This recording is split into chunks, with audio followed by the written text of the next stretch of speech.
Viva la vida, Coldplay? Sure. Jonny Buckland? Yeah. We're going to talk about Jonny Buckland.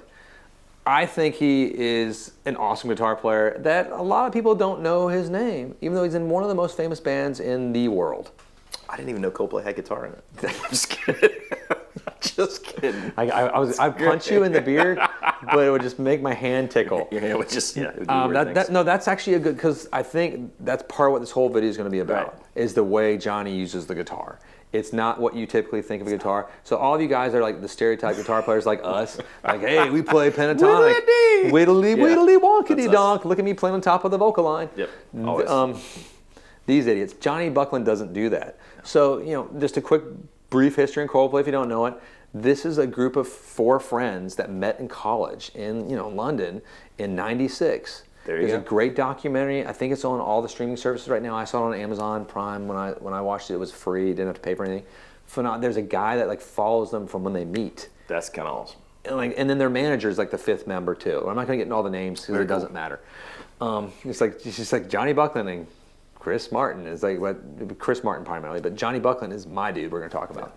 So Coldplay kind of came about at a time when rock and roll was morphing. Yes. So let's talk about 2000s when Parachutes released. Right. And you listen to that record and it's a very sort of spacey, ethereal, besides that one small song called Yellow.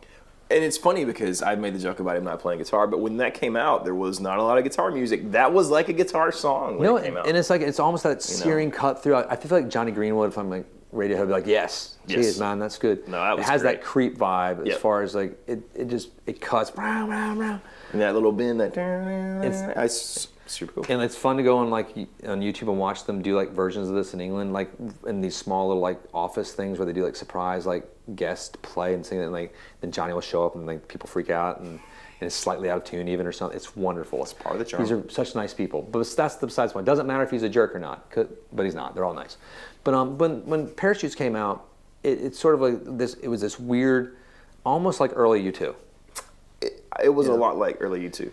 I think. In fact, I have a good friend who is obsessed with U2 and Coldplay. He would talk about it all the time how Coldplay was the new U2 back then. And I feel like that was so you listen to the first record or first 2 records of U2 almost, and you hear the Edge playing. You're like, okay, it's kind of got that because he hasn't gone down the effects road entirely yet. Right. That's also 1978. It's a different technological time. But when you get to A Rush of Blood to the Head, their follow-up, which is a massive hit. Yes. A massive hit. That's got the scientists and all sorts of great. That really was a good record. You forget things like Clocks or whatever. I think that's on that too. Yeah. Correct me if I'm wrong. I'm just because we're just riffing. But that's when I feel like Jonny started to sort of figure out his tone, and the pedal, his pedal gear is it's a 2-man job to move it. It's a huge board, and then there's a huge rack system. Right. Tons of delays. I make fun of Jonathan for using pedals. Oh my goodness.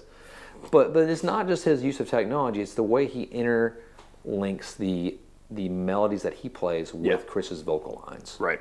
It's all to further the song. We've talked about Mike Campbell before. Very similar in a strange way, but a different tactical approach. Agreed. Mike's a purist of vintage sounding things, and then Johnny's using the latest computers and coolest pedals. And it's so textural, it's so he weaves this magical, these little counter melodies in there that become part of the song. They're not random, they're part of the song. Right. I mean, it's just fun. We look at their records, and then XY comes out with Fix You on it, which is the top selling record of the year for the world. It's and I think that's one of their worst records too. It's funny. I would probably agree with that. I think Fix You is one of the best songs, but that's my least favorite Coldplay record.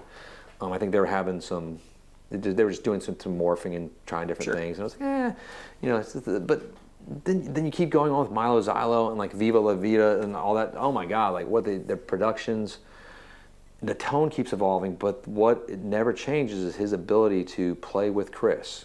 Yeah. And that band, I love the whole band. I think they lay it down amazingly. But you look at songs like Adventures of a Lifetime. Right. That's the video with the monkeys. That the guy, just a side note, not the monkeys, the band, but the real CGI monkeys. That's the guy that plays Gollum from Lord of the Rings has a CGI company in London. Oh yeah. And so they all suited up and morphed into monkeys for the video. My kids love it. So if you have kids, watch this video.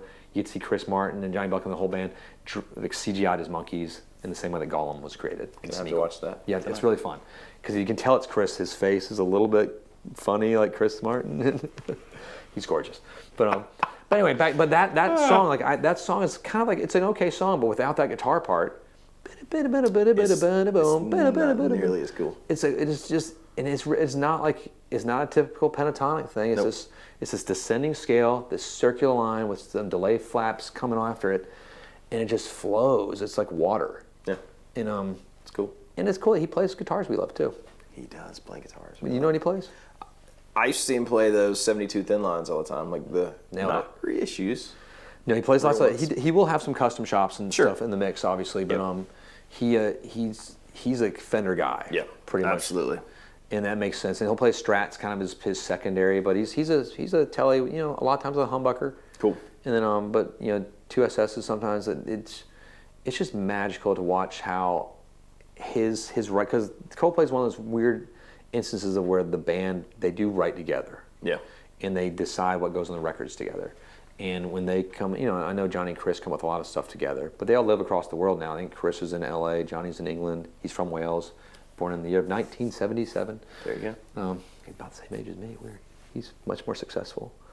It's weird when you go through their net worths. It's just like insane. Because I was like, oh, we were talking when we were doing our research. It's like, my goodness, like each member of the band has over $100 million. So they're like a true band, right? They're split equally. They split it. They equal as awesome. like, and that's a note to any of you guys forming bands out there. Get your egos out of your bottoms. These guys have an equal pie of $100 million. This guy plays drums, he plays bass, he plays guitar, he sings songs. You're all doing the same job. Right. You make You're a all collective. in it together. These guys are amazing. Watch the old 60 Minutes interview from them from decades ago now. It's like when they first got famous. It's just neat watching how they kept everything as a unit and very secretive, to where they didn't lose the cool. That is cool. And, but anyway, back to Johnny's playing more. It's fascinating that he can collaborate with Chris and the other members of the band, but also with the top hip hop stars and R&B like artists, and keep Coldplay current. Because a lot of rock and roll bands have they peter out. Like the 90s was a rash of bands that just didn't remain. They're just not around anymore. The only one that really did was Radiohead, which is a whole other YouTube Right. video, which will be coming out soon too. So stay tuned if you like Radiohead. But they claim, you know, from Rihanna to Beyonce, and and my favorite, Noel Gallagher is even on, like, not their last record, which is also wonderful. Anyway, Noel Gallagher did a guitar solo, and I was like, this is amazing. And the best part is, like, the song that Noel Gallagher came on is this super optimistic, peppy, like, you know, we're all gonna get together, make everything great. And then the thing of Noel's just like, you know, I'm not gonna say the words because we don't cuss here, but I should imagine him in the studio.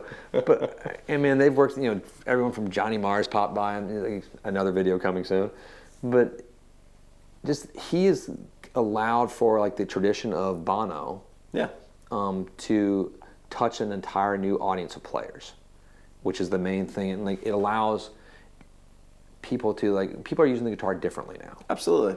It's not like, I mean, there's not guitar solos all over the place anymore. Much different landscape in the guitar world, I suppose. And I'm okay with that in a lot of ways. I think it's cool. I really like I mean, let's go back to Fix You even, like that. Yeah. When he finally comes on the guitar on the last quarter of the song, it's awesome. It and is. he plays one note and just goes up an octave pretty much, and it's amazing. It's like it propels, and it's the composition of it, the mixing of it, the playing of it. It's a different level of how you think about composition. Sure. And your instrument. And I love seeing these young kids now that are learning guitar, having access to this technology. They have pretty much a ghetto version of those pedals in their computer. They're there, yeah. They're That's there. part of the psyche, the collective. And they can learn how to consciousness. texturize. Yes. Like at the beginning stage, and so they will go through this. Like he and Bono passed on that little aspect of it. I think they're very different guitar players. They are. I mean, like when I hear the Jonny Buckland stuff, it's almost classical, like the way he builds parts. Do you know what I mean? Like it's these counterpoint things. That's a good point. Do you know what I'm saying? Like it's especially like when we're talking about where Fix the You, edge is, comes in more like a atmospheric, you know. Was I saying Bono earlier? You said Bono, but I figured we Why am I all saying knew what you Bono? meant. Oh my goodness. The Sorry Edge. about that. The Edge. Sorry, The Edge. Did I literally say Bono You said yes. multiple times? No, just once. Okay, thank God. I mean, I could be wrong. That's scary. No, but he does. He has a counterpoint to his playing. It is really cool. That bounces off of what Strange Chris is doing while he dances around in his silly dance that he does. That just lures millions like flies to his charming ways and his strange melodies he does. But no, Even Gwyneth Paltrow. no, so all you guys out there that are learning guitar or, like, are getting into the guitar like heavier in pedals and worlds, like check out what Jonny does with the guitar. It's fascinating. It's and listen to how he composes his lines. He's not just playing a G chord and a C chord on top of things. He's creating melodies that don't step on top of the melody, Which is awesome. and so thank you, Coldplay. Coldplay. Cheers to Check 'em Coldplay. out. I consider like Jonny, Chris, and the gang is just Coldplay, and what you guys have done musically, I think, has been an important addition to our musical lexicon. Absolutely. Makes me want to go listen to Coldplay. We're going to. We're going to As do soon it as right I'm going to listen now. to Coldplay all day, every day. Well, just today. Every day today. Every day. Thanks, guys. Let us know what you think. If you've seen Coldplay shows, I would love to hear your stories about it, because I saw Coldplay on their first tour in New York, and they placed for about 1,200 people. Awesome. And it was amazing. And Chris had to cancel the show after his first song because he had laryngitis. Oh. He let one of the girls from the front row come up and sing Yellow for him, and Oh. that was the show. And they gave everyone refunds except for me because I bought scalp tickets. So I was out of luck. But anyway, it was a great experience. I want to hear your stories. Anything you got on it? That's right. Click like and subscribe. Hit the bell so you don't miss anything in the future. And we will see you next time. Thank you, Sir Buckland.